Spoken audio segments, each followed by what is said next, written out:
El invitado de hoy ya está en línea.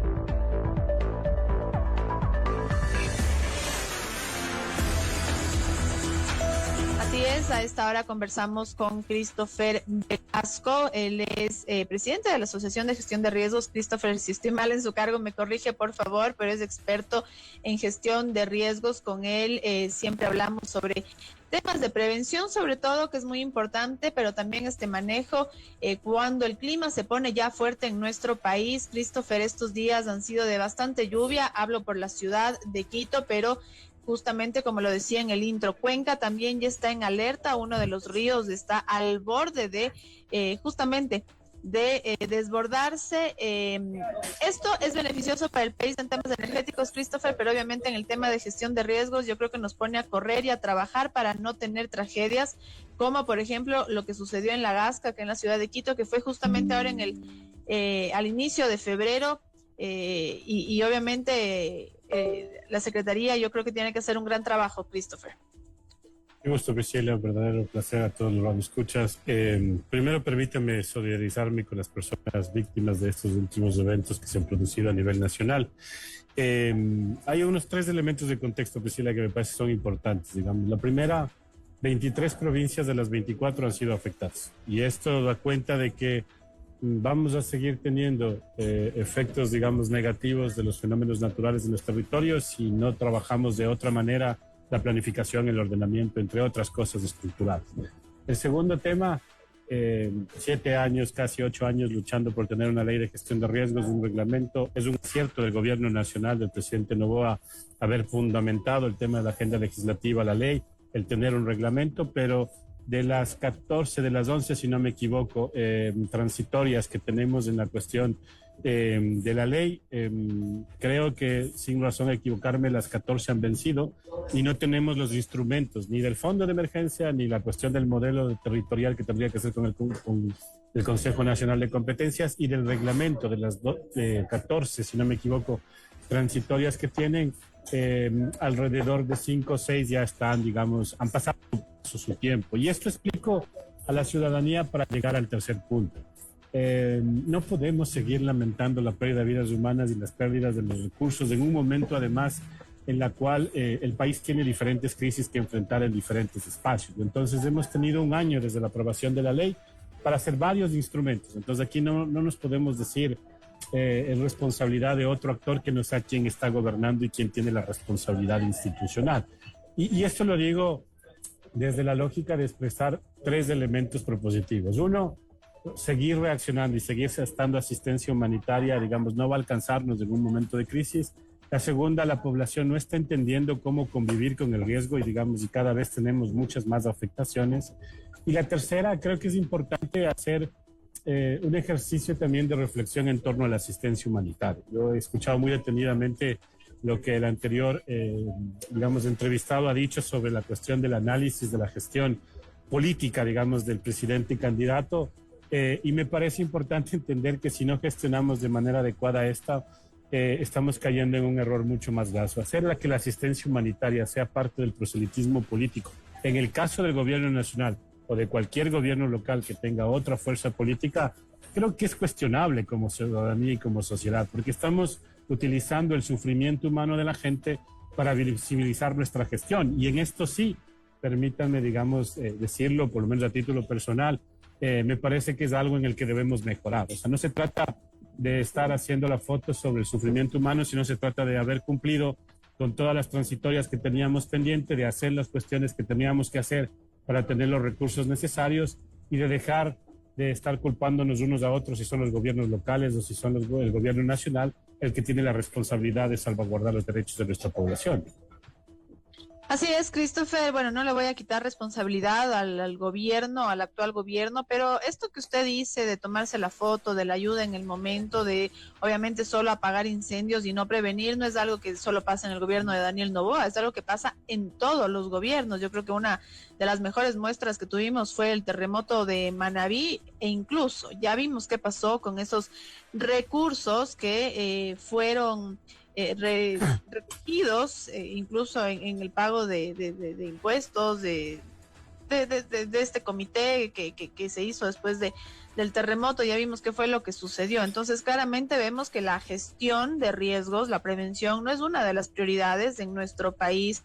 Christopher, a pesar de que, como usted decía, ya tenemos esta ley, que es algo que lo hablamos incluso en otros espacios, Christopher, ustedes peleaban tanto porque decía, es inaudito que en nuestro país, siendo un país que es altamente sísmico, que el clima es a veces muy desfavorable para nosotros, no tengamos una ley que nos ayude justamente en esta gestión de riesgos. Pero vamos al tema de responsabilidades, Christopher, que es algo que yo creo que sí es importante topar. Si bien es cierto, el gobierno central tiene toda la rectoría de lo que se tiene que hacer en materia de gestión de riesgos, los GATS también tienen cierta responsabilidad y los ciudadanos, Christopher, también debemos aprender a cuidar el medio ambiente, porque de ahí también viene mucho de lo que pasa en nuestro país, obviamente, pero también debemos tener un kit de prevención. Entonces quisiera hablar justamente de esa cadena que no tiene que recaer solo en el gobierno central. De acuerdo, Priscila, y digo totalmente de acuerdo con el planteamiento inicial que usted ha hecho. Puede ser de los 10 anteriores, digamos, desde la vuelta a la democracia con Rol 2, pero si me quieres decir que políticamente elija por una persona que es distinta, por una persona que va a garantizar mis derechos, no repito las malas prácticas, fundamento las lógicas de hacer Estado para garantizar los derechos de la sociedad. Y creo que ese es el mensaje respetuoso, además, del gobierno nacional, de decir, yo creo que si es capaz de poder hacer cosas diferentes, hagámoslas para que al final la ciudadanía podamos elegir de mejor manera, digamos. Por el otro lado, me parece importante mencionar que para justamente salir de esta lógica de quién es responsable a mitad, a parcial de lo que está sucediendo, creo que es una responsabilidad de la sociedad de no entender que tenemos que aprender a convivir con el riesgo y debemos hacer otras prácticas. Deforestar, la cuestión de acabar con nuestros manglares, el tema de la contaminación y muchos de estos otros elementos que pueden ponerse casi siempre, lamentablemente, cuando ya pasa el evento, tiene que llamarnos la atención a todos. Pero sí, por ejemplo, para evitar otra vez caer en estos pimpones, era necesario que tengamos actualizado el manual del COE. Era necesario que tengamos ya una lógica clara de saber cuál es la competencia del cantonal, del provincial, que ese manual que teníamos antes no era funcional y podríamos tener ahora. Y otras cosas como el fondo de emergencia, que también está plasmado en la ley y que responde a los excedentes, digamos, de la cuestión del sector privado. Y entonces estas cositas que no hemos hecho nos permiten otra vez caer en el mismo problema. Porque yo acabo de recorrer toda la cuestión de la zona centro del país, hoy estoy en el perfil costero, y lo que le puedo decir es que el mantenimiento de las vías, yo no veo, digamos, en algunas vías, digamos, importantes de articulación entre la costa y la sierra. Veo que los puntos críticos siguen siendo los mismos de este gobierno como el de todos los anteriores que han pasado. Sigo entendiendo también que las capacidades institucionales son limitadas. Sigo entendiendo que cada vez que escucho las vocerías de los gobiernos locales o también de la cuestión del gobierno nacional, el planteamiento es las responsabilidades del otro, digamos. Y entonces el secretario ha dicho hoy en la mañana en un medio de comunicación que las 23 provincias han sido afectadas, pero que no hay ninguna decreto de emergencia. Si no hay decreto de emergencia y la ley establece que la asistencia humanitaria es de los niveles, estás entregando asistencia humanitaria. O sea, si es que no hay sobrepasada la capacidad cantonal, provincial y nacional. Entonces, es ahí donde comenzamos a tener estas dificultades en la comunicación y en la lógica de la respuesta efectiva que la gente necesita, Priscila, porque ahora en un momento complejo en el que queremos reactivarnos, en el que tenemos que tener un músculo económico que nos ayude a salir de esta crisis que a todos nos está afectando, no podemos tener paralización de la producción porque se cayó el deslizamiento que podríamos haber evitado. No podemos seguir pensando que la cuestión de la atención a las emergencias siga mermando un presupuesto que debe ir para fortalecer el monitoreo de la cuestión de las lluvias y las inundaciones. Porque en concreto, digamos, cuando es un evento súbito, yo le podría decir, no teníamos previsión y esto es algo que la naturaleza nos ha tomado quizás por sorpresa, pero el monitoreo hidrometeorológico en el país ha intentado fortalecerse durante todo el tiempo y buscamos tener mejor pronóstico para tomar decisiones anticipadas. Entonces, cada vez que tenemos una pérdida de vidas humanas, quizás la asociación entre en una tensión porque seguimos sintiendo que el trabajo, el esfuerzo de muchos de los profesionales que también vienen aliviando el sufrimiento humano, que están en los GAT, que están en el Ejecutivo, a veces se encuentra mermado por estas decisiones que sobrepasan su capacidad técnica, que acaban siendo unos lineamientos de gestión político-electoral que creo que son cuestionables, insisto, con este gobierno nacional o con los gobiernos locales que estén haciendo una práctica de la asistencia humanitaria como un proceso de acumulación política. Y no me alejo que estamos en un proceso electoral. Lo único que digo es que respetemos el sufrimiento humano y que seamos mucho más consecuentes en la lógica de que esto es lo que comunicamos y que queremos transmitir a la ciudadanía, ¿no? Por eso, Christopher, digo que la gestión de riesgos no es una prioridad en nuestro país y no es prioridad ni para las autoridades y obviamente como las autoridades no accionan, para la gente tampoco. Yo le había enviado un mensaje por redes, por WhatsApp, Christopher, de un seminario que se realizó de gestión de riesgos por parte de constructores positivos con una empresa constructora que es Rosero Construye, que tiene una alta injerencia en el tema ambiental, y la verdad es que la convocatoria fue muy, muy pequeña, no hubo muchas personas, estuvieron obviamente el Cuerpo de Bomberos de Quito, también estuvo Mario Ruiz del Instituto Geofísico, pero claramente el tema de gestión de riesgos no es una prioridad, y con temas como la seguridad, el tema energético y el tema económico, obviamente pasa a segundo plano, y es lamentable, la verdad, Christopher, porque ya estamos viendo cómo está el clima en nuestro país y seguramente, no me gustaría, la verdad, anticiparme, pero seguramente vamos a tener hechos lamentables como ya hemos visto en otros años. Así que yo creo que, Christopher, hay que hacer justamente ese llamado desde ustedes como expertos, como personas que aparte se toman el tiempo de visitar estas provincias que están en alto riesgo, para que las autoridades ya tomen conciencia y lo que yo decía, no solo el gobierno central, sino también los GATS. Ellos incluso tienen, yo creo que pueden incluso hasta revisar más el territorio porque están ahí, en donde suceden las cosas.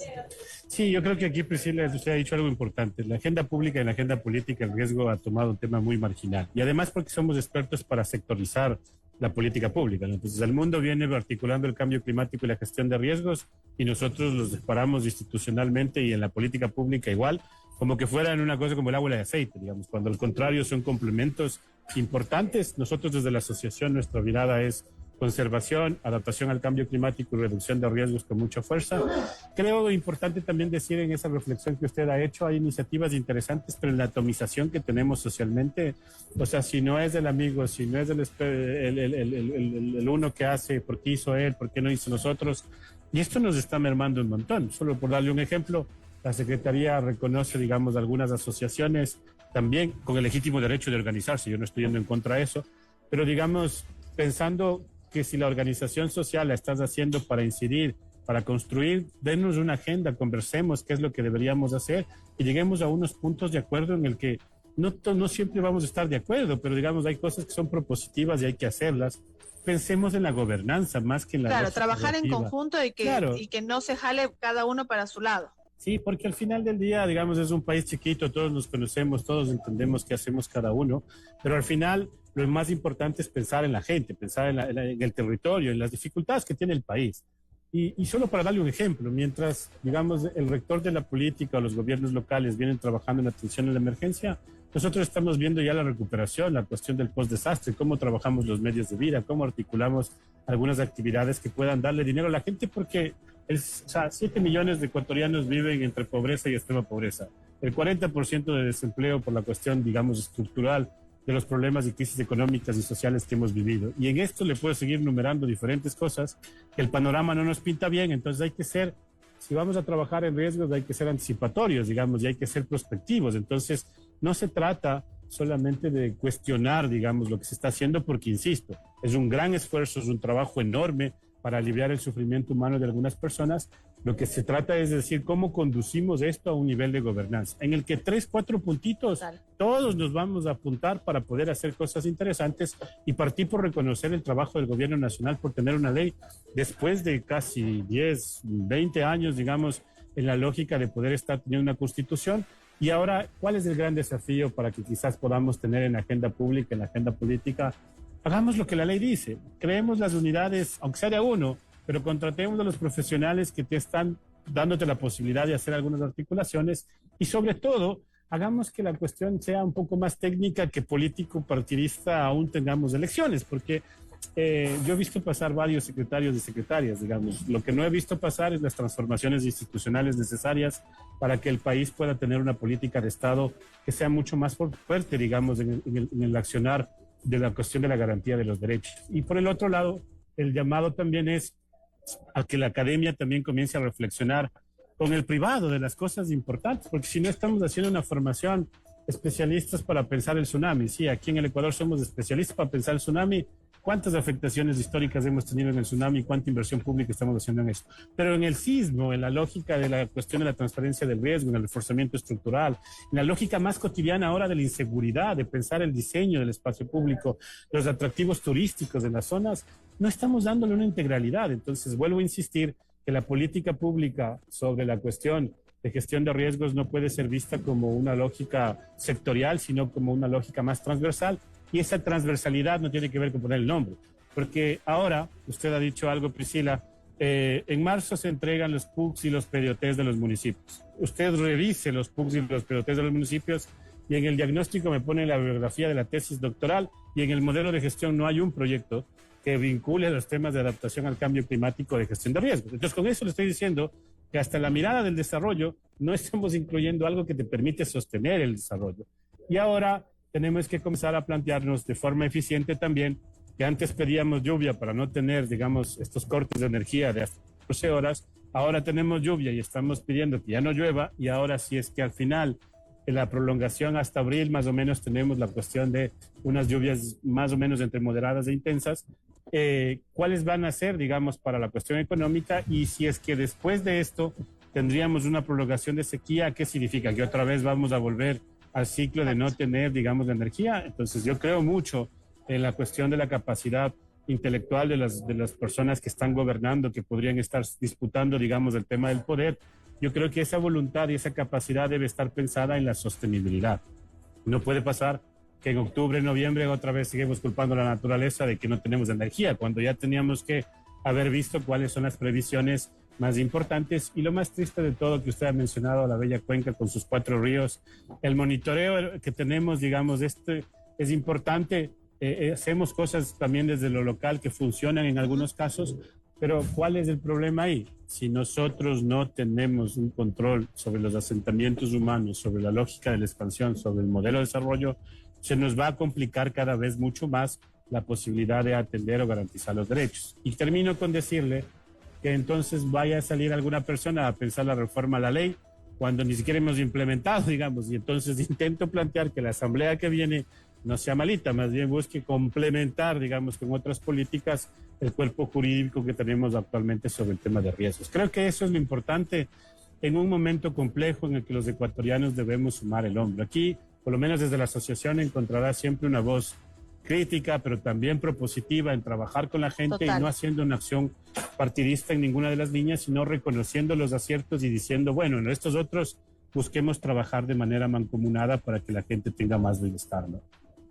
Así tiene que ser, Christopher, hacer propuestas también, obviamente, analizar qué es lo que se ha hecho, qué es lo que no se ha hecho, pero también, ya se me queda pendiente porque se me terminó el tiempo, de hecho estoy pasado un minuto, Christopher, pero también la responsabilidad de la gente. A veces no solo hay que decir el gobierno central no ha hecho, los municipios no han hecho, sino también qué tanta responsabilidad tengo yo en esto que está pasando. El tema de los asentamientos, por ejemplo, es un tema de que si estamos en una montaña y no se puede construir, no construya. Yo sé que hay la necesidad de tener una vivienda, pero también el manejo de la basura, por ejemplo, que es algo muy sencillo que se puede hacer día a día, no botar basura en la calle, eso es primordial para que no haya inundaciones, por ejemplo, acá en la ciudad de Quito, y que no se tapen las alcantarillas. Entonces, ese tema se nos queda pendiente, pero sí, fundamental. Espero que hayan escuchado a las autoridades también esta entrevista, porque de estos análisis justamente salen estas propuestas y estas acciones que se deben tomar, sobre todo en esta época del año en donde las lluvias son bastante fuertes. Gracias, Christopher, por acompañarme hoy aquí en línea.